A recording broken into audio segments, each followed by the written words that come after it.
Madame, monsieur, bonsoir. Regardons ensemble les titres de ce samedi. Une marée noire historique au cœur de l'été austral au Pérou, mettant en péril la faune et la flore, rappelant le naufrage du pétrolier Lamoco Cadiz. Sur les côtes péruviennes, des centaines de personnes sont à pied d'œuvre avec les brigades de nettoyage pour dégager le rivage. Ce sont près de 6000 barils qui se sont déversés dans la mer. Des discussions dites franches autour de la crise ukrainienne ce vendredi après un sommet à Genève pour trouver une issue diplomatique dans un contexte ressemblant à un air de guerre froide. Un nouveau sous-variant d'Omicron BA2 scruté de très près par les autorités sanitaires est-il à craindre alors que les cas sont repartis à la hausse au Danemark? Alors que les restrictions sanitaires vont être allégées en France début février, il y a 20 ans lui faisait son apparition, l'euro remplaçait le franc, la Banque Centrale Européenne planche désormais pour de nouveaux billets en 2024. Quelles images pourraient figurer? Vous verrez que le choix est loin d'être simple. L'heure est désormais au nettoyage sur les côtes du centre du Pérou, une marée noire historique après la fuite d'un navire provoquée par les vagues exceptionnelles dues à l'éruption volcanique des îles Tonga la semaine dernière, dévastée par un tsunami. Le point avec Meiki Suplon. Samedi 15 janvier dernier, une violente éruption du volcan Onka Tonga Onka Ha'apai a eu lieu aux îles Tonga, avec des vagues allant de 5 à 10 mètres de haut ont déferlé, faisant des dégâts considérables. Plusieurs blessés ont été signalés. À ce jour, 2 hommes de 49 et de 50 ans et une femme de 69 ans sont décédés. Pour survivre, un homme de 57 ans a nagé pendant plus de 27 heures. Il a parcouru 8 km pour atteindre une autre île, non loin de l'île Tonga. L'archipel est toujours couvert, une semaine après encore, de cendres et de poussière. L'aéroport de la ville est toujours inaccessible en raison des retombées volcaniques, mais d'ici quelques jours, les Néo-Zélandais et les Australiens devraient arriver sur l'île avec du matériel de secours. Au Pérou, dans la région de Callao, à cause du volcan, un tanker a déversé plus de 6000 barils bruts de pétrole dans l'océan. En plein été austral, les habitants ne peuvent plus donc se baigner, en raison que l'océan s'est transformé en mer Noire. Le Pérou souhaiterait attaquer l'Espagne pour la responsabilité de ce qui s'est passé. Des discours qui se veulent rassurants après les annonces ministérielles de jeudi. Le Premier ministre Jean Castex a annoncé un nouveau calendrier pour la levée des restrictions dès le 2 février prochain. Et pourtant, les indicateurs donnent des signaux contradictoires. Et dans le même temps, l'arrivée en Europe du sous-variant Omicron BA2, scruté de très près par les épidémiologistes, est-il à craindre? Rodrigue Bedin. Le variant Omicron du Covid-19, plus contagieux mais moins dangereux, est désormais majoritaire en Europe. C'est ce qu'ont annoncé les autorités sanitaires en fin de semaine. Ce samedi soir, Santé publique France a annoncé 389 320 nouvelles contaminations en 24 heures, ainsi que 167 nouveaux décès. Du côté de l'hôpital, il y a actuellement 28 515 hospitalisés pour une infection Covid-19, dont 1994 en 24 heures. Il y a également 3 746 patients en réanimation, dont 214 nouvelles admissions. Malgré ces données qui semblent inquiétantes, le Premier ministre Jean Castex et le ministre de la Santé Olivier Véran ont pris la parole jeudi soir pour dévoiler un calendrier précis et détaillé sur la levée progressive des dernières mesures sanitaires. Des annonces qui laissent entrevoir une lumière au bout du tunnel, mais qui restent prudentes, car selon le chef du gouvernement, cette vague exceptionnelle n'est pas terminée, mais la situation commence à évoluer plus favorablement. Le pass vaccinal entrera en vigueur à partir de lundi prochain, le 24 janvier. Il succédera ainsi au pass sanitaire. À cette date, seul le vaccin permettra de se rendre dans les lieux soumis au pass, restaurants, bars, cinéma, théâtre, musées, concerts. Il ne s'appliquera qu'à partir de 16 ans. Pour les 12-16 ans, c'est le pass sanitaire qui continuera de s'appliquer. Un test négatif de moins de 24 heures pourra donc servir pour se rendre dans les lieux concernés. Enfin, jusqu'au 15 février, il y aura une exception pour le pass vaccinal. Si la première injection a été effectuée, il sera possible de bénéficier d'un pass à condition de faire sa deuxième dose dans les 28 jours suivant la première et de présenter un test négatif de moins de 24 heures. À partir du 24 janvier également, le rappel vaccinal sera ouvert aux adolescents de 12 à 17 ans, mais il ne sera pas obligatoire, a précisé le Premier ministre. Place ensuite aux bonnes nouvelles. Le mercredi 2 février, les jauges seront levées dans les lieux où elles sont en vigueur, comme les concerts. Pour rappel, actuellement, seulement 2000 personnes sont admises pour un événement en intérieur et 5000 pour un événement en extérieur. À cette même date, le télétravail ne sera plus obligatoire mais restera fortement recommandé. Ce sera aux entreprises de fixer un nombre de jours de télétravail. Le port du masque en extérieur sera levé ce même jour. Le mercredi 16 février, la consommation debout dans les bars redeviendra possible, ainsi que la reprise des concerts debout. À cette même date, les discothèques, fermées depuis le début du mois de décembre, réouvriront leurs portes. Une énième promesse de retour à la vie normale, peut-être plus prudente que les précédentes.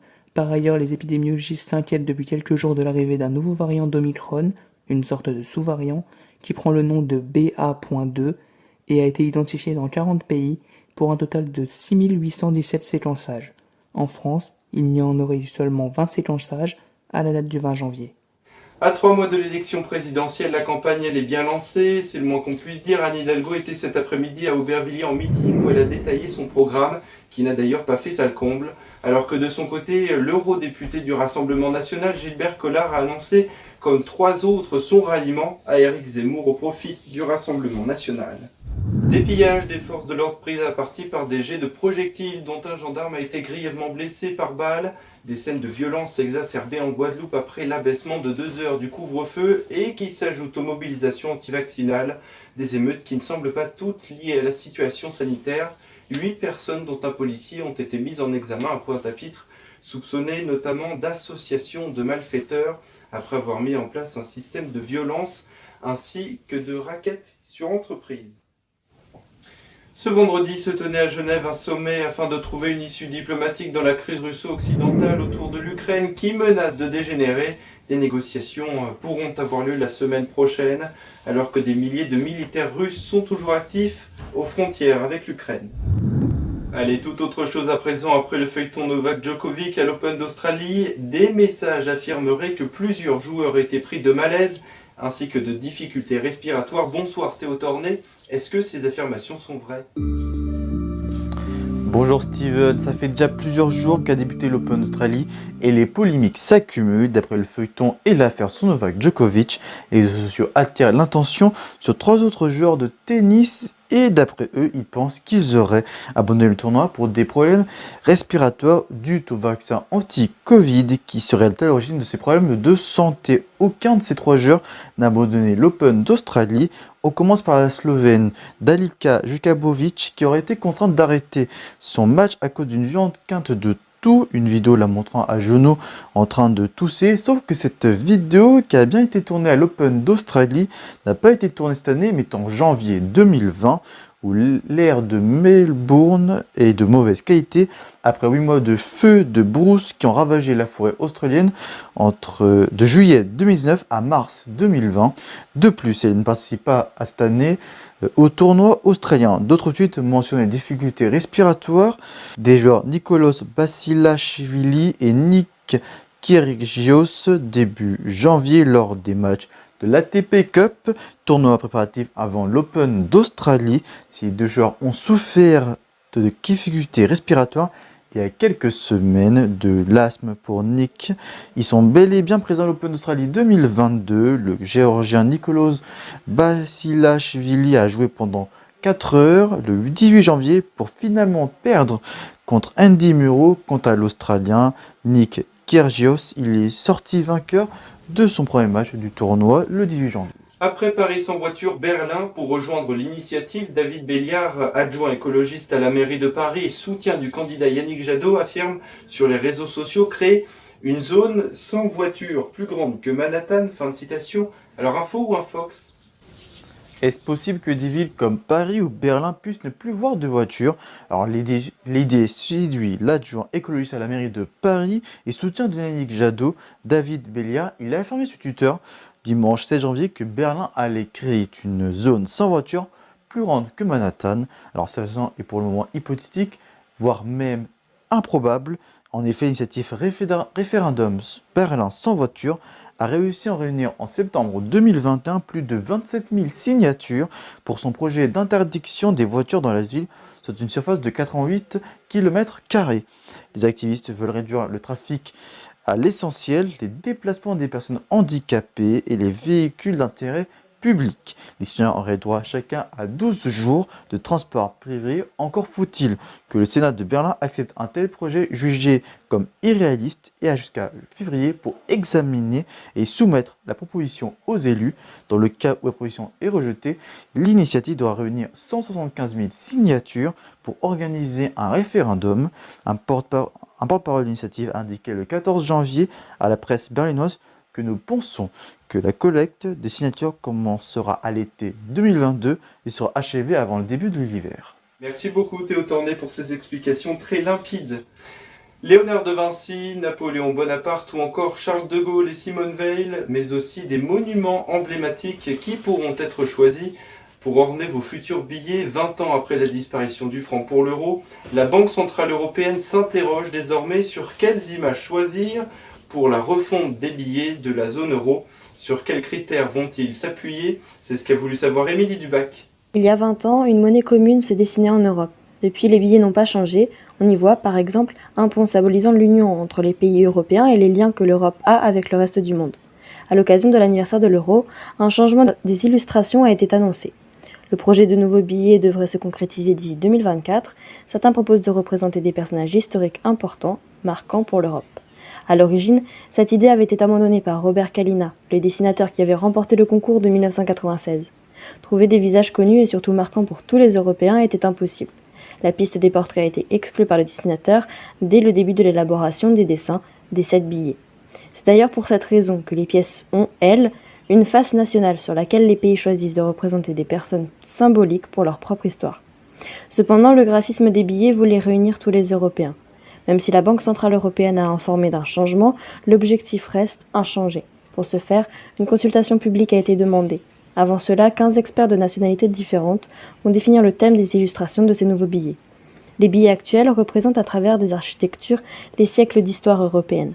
La Banque Centrale Européenne veut que tous les Européens puissent s'identifier à leur monnaie commune grâce à ce changement inédit.